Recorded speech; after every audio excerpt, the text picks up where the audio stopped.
Hey guys, Jeffrey Mizrahi here with the PS Best Friends review of Wolfenstein 2 The New Colossus. Wolfenstein 2 The New Colossus doesn't need cheap jump scares or dimly lit rooms to make it one of the most terrifying games I have ever played. The year is 1961 and the Germans have won the war. The setup for this alternate history where the Nazis were the first to build a bomb was handled very well in Wolfenstein The New Order, but only showed us what was going on in Europe. This sequel builds on that and shows us what would happen if the Nazis came to our front door and how exactly they would turn the land of the free into another pillar of the Third Reich. When I picked up and listened to a record in the environment called Changeover Day by Die Kafir, I learned how the Nazis would go about replacing English with German in the United States of America. Changeover Day. From July the 4th, you gotta say goodbye to English. Auf Wiedersehen! So get on board or get out. Changeover Day. Make sure you know the date. After the 4th of July, be careful what you say. Changeover Day for the Nazi USA. We all know that German is much better anyway. These lyrics made me nauseous and horrified.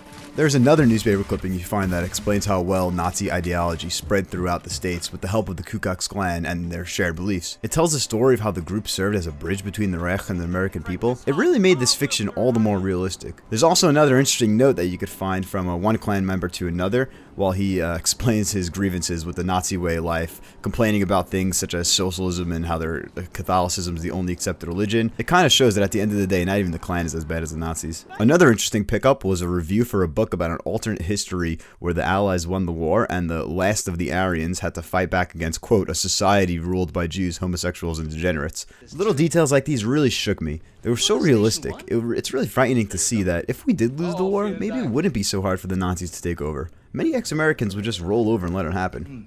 Well, maybe not so easy.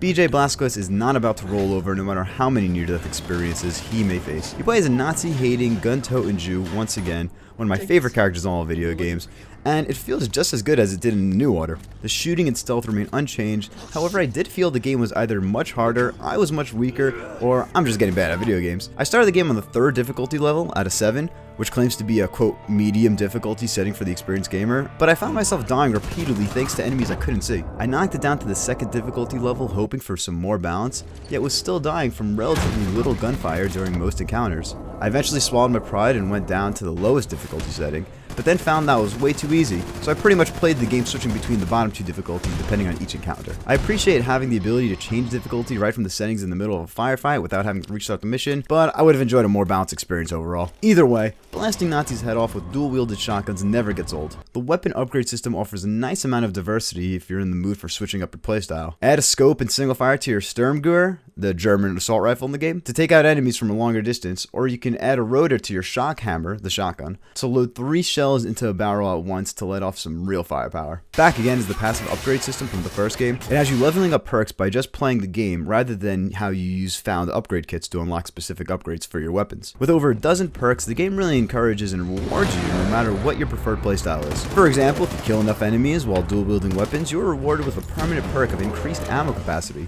Silently killing enemies will increase your movement speed while crouched. It's all really fluid and works very well together. On my PS4 though, I did happen to encounter several audio issues, guns randomly not making shooting sounds, as well as the game crashing on me twice. The game also has this weird hiccup when going from gameplay to cutscenes that didn't really bother me, but things should be polished before release. My biggest complaint is how often I had no idea where to go. The in-game objective marker stays on screen for what feels like half a second, which had me mashing the D-pad to display a little diamond as I try to figure out how to exit certain areas. Later in the game, you have to look for a crew member on your group's U-boat, which serves as like a little open world hub between missions. This had me frustratingly running around the same few rooms for about 15 minutes until I finally stumbled upon where I needed to be. Issues aside, this game is powerful. The emotionally poignant flashback scenes with BJ's racist dad gives him such an enriching backstory to one of gaming's only Jewish protagonists. Every character from the resistance leader Grace to the antagonist's daughter Engel is so well written it's hard not to become attached to all of them. There were moments where I would just watch 2 characters talk to each other outside of a cutscene because I wanted to hear what they had to say. Wolfenstein 2 The New Colossus is a scary game, but it's unlike the Dead Spaces and Resident Evils of the world. You'll never have to worry about conserving ammo or fear walking into a dark basement because something might jump out and attack you. Instead, you have to enter a horrifyingly realistic world where the Nazis are in charge,